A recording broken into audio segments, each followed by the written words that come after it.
الحمدللہ وقفا وسلام علی عبادہ الذین اصطفا اما بعد فاعوذ باللہ من الشیطان الرجیم بسم اللہ الرحمن الرحیم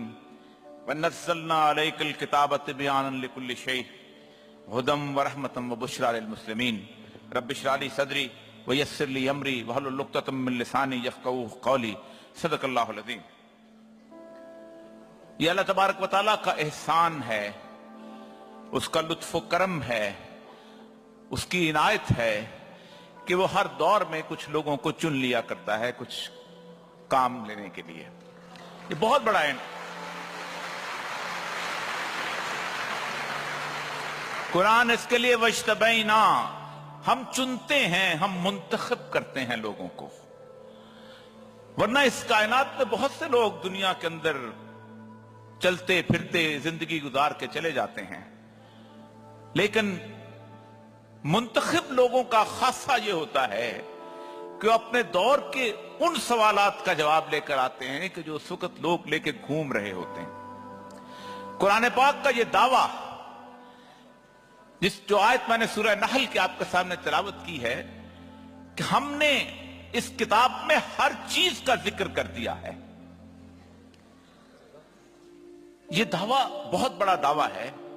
اور یہ دعویٰ اس وقت تک عام آدمی تک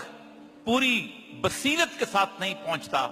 جب تک آپ قرآن کے مضامین کو لوگوں کے سامنے کھول کے رکھتے ہیں۔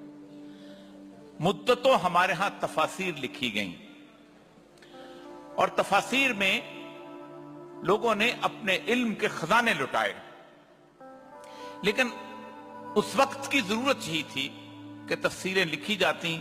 اور لوگوں کے پاس وقت تھا اس کو پڑھتے۔ آج کبھی میں دیکھتا ہوں کہ اس تیز رفتاری کے اندر، اور میں گزشتہ 20-25 سال سے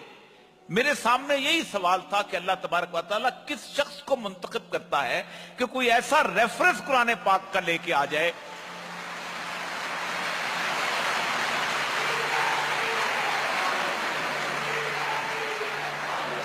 کہ تیز رفتاری کے اندر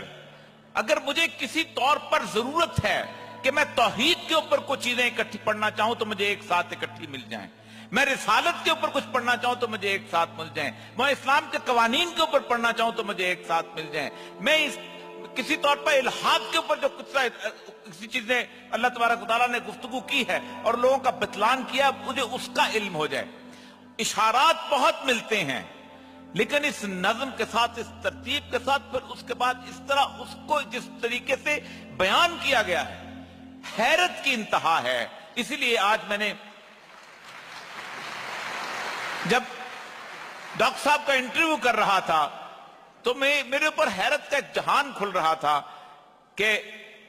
جس کیفیت میں وہ بیان کر رہے، تو پھر اگلی جو انہوں نے اپنی بتائی کہ وہ اسی طرح احادیث کو بھی اکٹھا کرنا چاہتے ہیں، تو مجھے یوں لگتا تھا کہ جیسے خواہشوں کی تکمیل ہوتی چلی جا رہی ہے کہیں نہ کہیں کس شخص کے اندر۔ یہ بہت بڑا کام ہے، یاد رکھیے اتنا بڑا کام ہے۔ اقبال نے کہا تھا گر تمہیں خواہی مسلمان زیستن نیست ممکن جس بقرآن زیستن، اگر تم چاہتے ہو کہ تم مسلمان بن جاؤ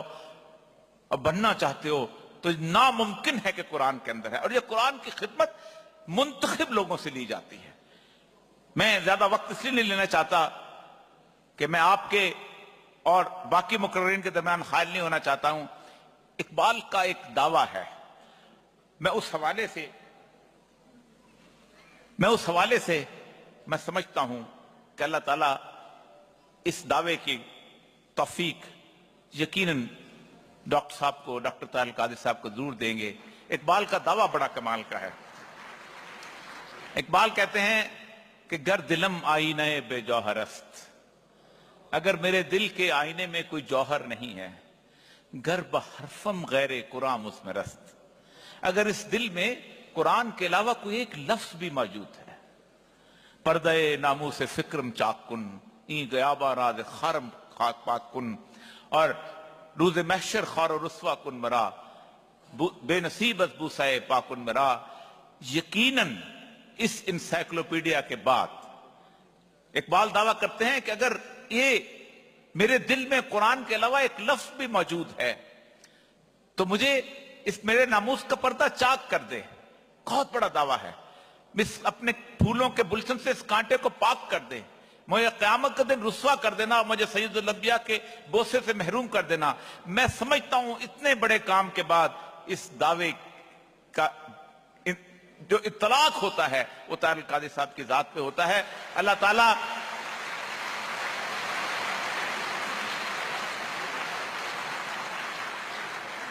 تعالیٰ یہ خدم و نور و بشرا للمسلمین جو ہے، اللہ تعالیٰ انہیں قیامت کے دن اس انسائکلوپیڈیا کے نور کے ساتھ اٹھائے. اور اللہ تعالیٰ ہم نے اس قرآن کے حوالے سے جو ہاں حاضری دی ہے، میں نے جو حاضری دی ہے، اللہ تعالیٰ مجھے مغفرت کرے، میرے گناہوں پہ پردہ رکھے اور مجھے قیامت کے دن ان لوگوں میں سے شامل کر لے جنہیں اس نے معاف کر دیا ہو. وآخر دعوانا الحمدللہ رب العالمین.